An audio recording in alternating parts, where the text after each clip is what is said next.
ఒకవేళ మీరు ఇవన్నీ దాటి, ఈ పరిధులన్నీ, చట్టం పరిధులన్నీ దాటి, పోలీసు వ్యవస్థలో ఉన్న పరిధులన్నీ దాటి ఇంకా మీరు ఎవరినో అమాయకుడిని బలి చేయాలి, అరెస్ట్ చేయాలి అని అనుకుంటే వాడిని అరెస్ట్ చేయడానికి ముందే నేను అడిగే ప్రశ్నలకు సమాధానం చెప్పండి.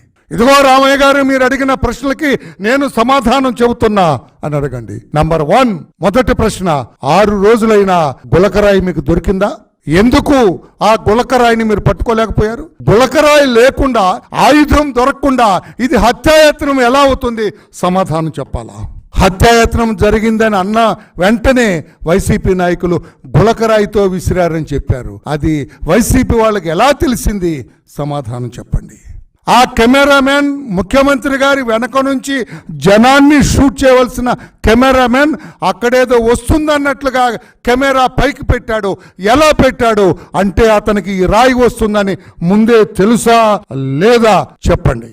మైనర్ బాలురు 4 మీ కస్టడీలో ఉన్నారు. మైనర్ బాలులను హింసించటం తగునా? ఇది బాలుర హక్కుల చట్టాన్ని ధిక్కరించడం కాదా? దానికి కూడా సమాధానం చెప్పమని చెప్పి నేను అడుగుతున్నా.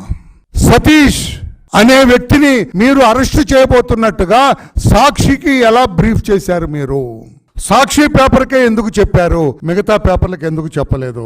సమాధానం చెప్పమని చెప్పి నేను అడుగుతున్నా. వేముల దుర్గారావుని ఎందుకు తీసుకెళ్లారు? అతను చేసిన నేరం ఏమిటి? అతను తెలుగుదేశం పార్టీ సానుభూతిపరుడు, తెలుగుదేశం పార్టీ వర్కర్. అతన్ని ఎందుకు కొట్టారు? అతని మీద 3rd డిగ్రీ ఎందుకు ఉపయోగించారు? తెలుగుదేశం పార్టీ అని తెలిసి అతను మా బోండా ఉమేశ్వరరావు ఎవరైతే రేపు గెలవబోయే క్యాండిడేట్ ఉన్నారో అతనికి అనుచరుడని తెలిసి అతని మీద 3rd డిగ్రీ ఎందుకు ఉపయోగించారో సమాధానం చెప్పండి.